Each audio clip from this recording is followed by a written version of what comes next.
ஆட்டுக்கு தாடி எதுக்கு நாட்டுக்கு ஆளுநர் எதுக்குங்கிற மாதிரி ஆளுநர் எதுக்குங்கிறது தான் கேட்கணும். இங்கே என்ன சந்தேகம் இருக்குன்னா, தமிழ்நாட்டு ஆளுநர் இங்கே வந்து ஆளுநர் பணியாற்றுறாரா இல்லை எதிர்கட்சி தலைவராக செயல்படுறாரான்ட்டு. இந்தியா ஒன்றியம் ஃபுல்லாக பாஜக ஆளாத மாநிலங்கள் எல்லாம் ஆளுநர்களை வச்சுக்கிட்டு தான் அவங்க ஆட்சி நடத்தலாம்னு நினைக்கிறாங்க.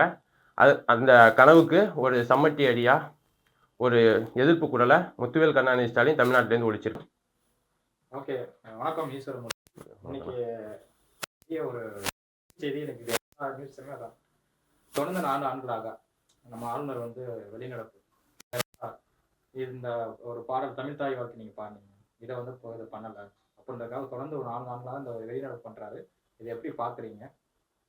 நீங்க சொன்ன மாதிரி தான் தொடர்ந்து ஆளுநர் வந்து ஒவ்வொரு ஆண்டும் என்ன காரணத்தை வச்சுக்கிட்டு வெளிநடப்பு பண்ணலாங்கிறத தேடிட்டு இருப்பாருங்கிற மாதிரி தான் இருக்கு. ஆளுநர் சட்டசபைக்கு வந்தாரு. வந்து ஒரு 15 நிமிஷம் கூட சட்டசபைக்குள்ள இருந்திருக்க மாட்டாரு.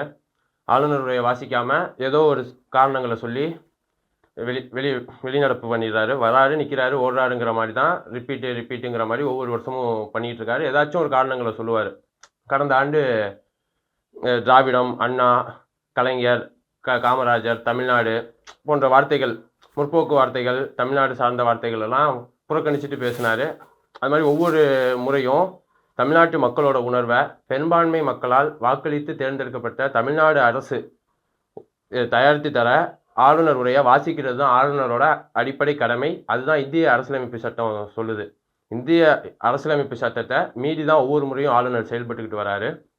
தமிழ்நாடு சட்டமன்றத்தோட மரபு என்னன்னா, முதல்ல தமிழ்தாய் வாழ்த்தும், இறுதியில் தேசிய கீதம் பாடுறது தான் நடைமுறை. இந்த நடைமுறையை வந்து ஆளுநருக்கு வந்து தெரியுமானு தெரியல. இதுக்கு முன்னாடி அம்மையார் ஜெயலலிதா இருந்தப்பையும் சரி, எம்ஜிஆர் இருந்தப்பையும் சரி, முத்தமிழறிஞர் டாக்டர் கலைஞர் இருந்தப்பையும் சரி, அண்ணா இருந்தப்பையும் சரி, இதுதான் முறை.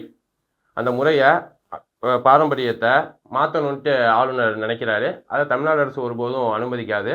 இதோ ஒரு சாக்கா சொல்லி அங்கேருந்து வெளிநடப்பு செஞ்சார்.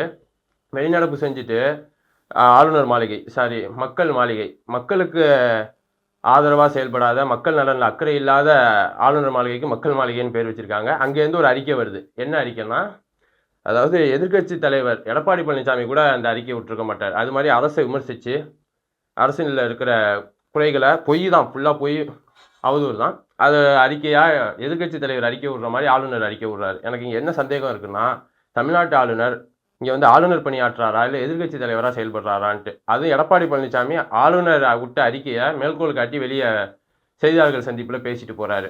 ஸோ ஆளுநர் எடுத்து கொடுக்குற பாயிண்ட்ஸை தான் எடப்பாடி பழனிசாமி பேசுகிறாரு. ஸோ இங்கே எதிர்கட்சி தலைவர் ஆளுநரா எடப்பாடி பழனிசாமியாங்கிற சந்தேகம் பெரிய இருக்குது. ஆளுநர் தன்னோட அடிப்படை வேலை, மக்கள் வரி பணத்தில் தான் அவருக்கு சம்பளம் தராங்க. அவர் இப்போ டீசல் போட்டு காரில் வரதா இருக்கட்டும், அங்கே இருக்கிற ஆளுநர் மாளிகையில் இருக்கிற செலவுகளாக இருக்கட்டும், எல்லாம் மக்கள் வரி பணம் தான். பெரும்பான்மை மக்களால் வாக்களிக்கு தேர்ந்தெடுக்கப்பட்ட அரசு நிறைவேற்றி தர தீர்மானத்துக்கு ஒப்புதல் தரமாட்டாரு. கிடப்பில் போட்டு காலம் தாழ்த்துறாரு. அதே ஒவ்வொரு கல்லூரி விழாக்கள்லையும் சரி, பல்கலைக்கழக விழாக்கள்லையும் போய் சனாதனம் சார்ந்தும், மதத்தை சார்ந்தும், அதை சார்ந்த சனாதன கொள்கைகளையும் மதம் சார்ந்த கொள்கைகளையும் தான் பரப்பிட்டு வராரு. தமிழ்நாட்டு மக்கள் நலனுக்கு அவர் எங்கேயும் செயல்படலை. அரசை எப்படி சீண்டலாம், அரசோட எப்படி மோதல் போக்கை கடைபிடிச்சிக்கிட்டு வரலாம்ங்கிறதான் தொடர்ந்து செஞ்சுக்கிட்டு வராரு. இதை தமிழ்நாட்டு மக்கள் வன்மையாக கண்டிக்கிறாங்க. சட்டமன்றத்திலேயே ஒரு சிறப்பான ஒரு அறிவிப்பை சொல்லியிருக்கிறார் தமிழ்நாடு முதலமைச்சர். அதுதான் பெரிய அறிவிப்பு. என்னன்னா, ஆட்டுக்கு தாடி எதுக்கு நாட்டுக்கு ஆளுநர் எதுக்குன்னு அண்ணா சொன்னார். அதை அண்ணா முன்மொழிஞ்சார். அண்ணா கலைஞர் வந்து அதை வழிமொழிஞ்சார். அதை தொடர்ந்து இப்போ எங்கள் முத்துவேல் கருணாநிதி ஸ்டாலின் அவர்கள் ஆளுநர் இல்லாமல் ஒவ்வொரு ஆண்டு தொடக்கத்தில் ஆளுநர் உரையோட தான் சட்டமன்றம் தொடங்கும். இதுதான் மரபு. இதே மாதிரி ஆளுநர் தொடர்ந்து செஞ்சுட்டு வந்தாருன்னா, ஆளுநர் உரை இல்லாமல் ஆளுநர் தொடங்கணுங்கிற நடைமுறை இல்லாமல் சட்டமன்றத்தை தொடங்குவதற்கு அதே போல் அனைத்து மாநிலத்திலையும் இதை கொண்டு வரத்துக்கு முற்படுவோம், சட்டத்தை கொண்டு வரதுக்கு முயற்சி செய்வோம்னு சொல்லியிருக்காரு. இது வந்து ஒரு பெரும் அறிவிப்பாக இந்தியா ஒன்றியம் ஃபுல்லாக பாஜக ஆளாத மாநிலங்கள் எல்லாம் ஆளுநர்களை வச்சுக்கிட்டு தான் அவங்க ஆட்சி நடத்தலாம்னு நினைக்கிறாங்க. அந்த கனவுக்கு ஒரு சம்மட்டி அடியா ஒரு எதிர்ப்பு குரலை முத்துவேல் கருணாநிதி ஸ்டாலின் தமிழ்நாட்டிலேருந்து ஒழிச்சிருக்காரு. காலையில் இந்த ஒரு விஷயத்துக்காக தமிழிசை அவங்க வந்து ஒரு நியூஸ் சேனல் வந்து சொல்லியிருக்காங்க. இந்த விஷயத்துக்கு வந்து தமிழ்நாடு அரசும் சபாநாயகரும் தான் அரசியலமைப்பை மீறுகிறார்கள், தேசிய கீதம் இசைக்கவே ஆளுநர் போராட வேண்டியதா இருக்கு அப்படின்ற மாதிரி ஒரு குற்றச்சாட்டு வச்சிருக்காங்க. இப்போ ஆளுநர் வந்து போராடி தான் அதை வந்து ஒவ்வொரு தடவையும் அவர் பண்ணணுமா அப்படின்ற ஒரு கேள்வியாக அவங்க வைக்கிறாங்க. எப்படி பார்க்குறீங்க?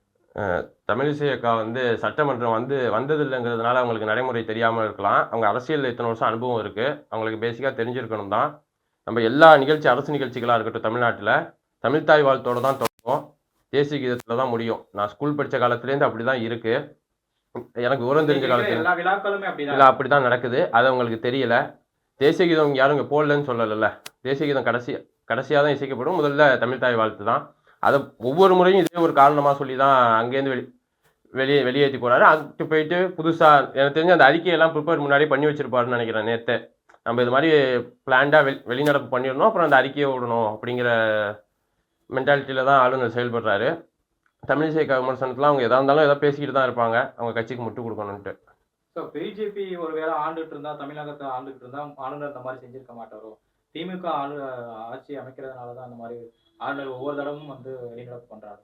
நான் முன்பே சொன்னேன், பாஜக ஆளாத மாநிலங்கள்லாம் அவங்க ஆளுநர்களை வச்சுக்கிட்டு தான் ஆட்சி நடத்தலாம்னு நினைக்கிறாங்க. அரசோட மோதல் போக்கை கடைப்பிடிச்சிக்கிட்டு அரசு நிறைவேற்றுற திட்டங்களுக்கும் மசோதாக்களுக்கும் ஒப்புதல் தராமல் ஆட்சியை விமர்சனம் செஞ்சுக்கிட்டு அவங்க ஒரு கவர்மெண்ட் நடத்திக்கலாங்கிற ஒரு கற்பனை கனவுல இருக்காங்க. அந்த கனவு தமிழ்நாட்டில் பலிக்காது. ஏன்னா இது அண்ணா ஆண்ட மாநிலம், அண்ணா உருவாக்குன கட்சி ஆளுகின்ற மாநிலம். இங்கு ஒருபோதும் பாஜகவோட இந்த விளையாட்டெல்லாம் ஈடுபடாது.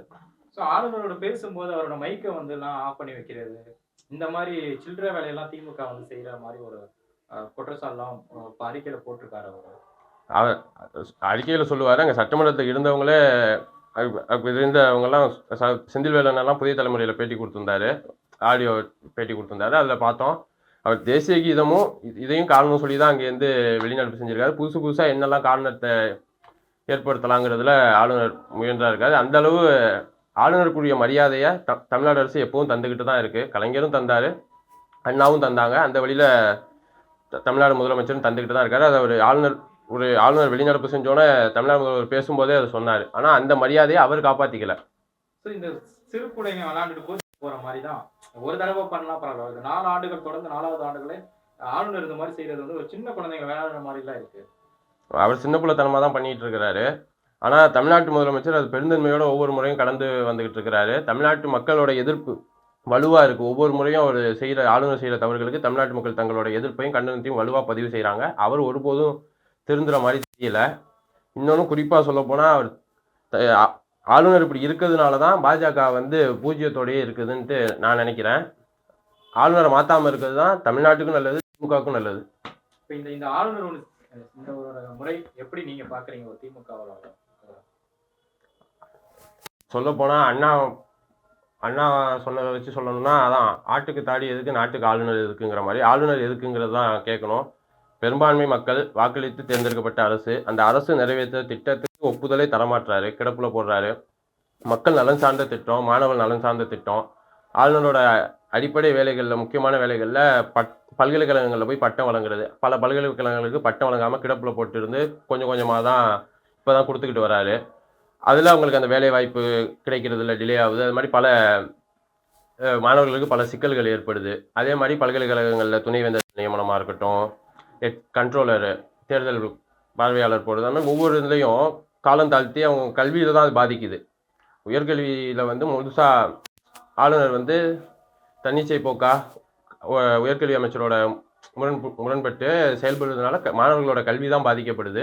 இது மாதிரி ஆளுநர் தனக்கான பணியையே செய்யாமல் தான் வெளியே போய் விழா எடுக்கிறதும், போய் அங்கே சனாதனத்தை பற்றி பேசுகிறதும், இந்து மதத்தை பற்றி பேசுகிறதும், தமிழ்நாடு அரசை பற்றி விமர்சனம் பண்ணுறதும், தமிழ்நாட்டு மக்களோட உணர்வை விமர்சனம் செய்கிறதும் தான் தொடர்ந்து செஞ்சுக்கிட்டு வராரு. இது தமிழ்நாட்டு ஆளுநர் மாற்றிக்கணும், இல்லைன்னா தமிழ்நாட்டை விட்டு மாறி போயிடணும்.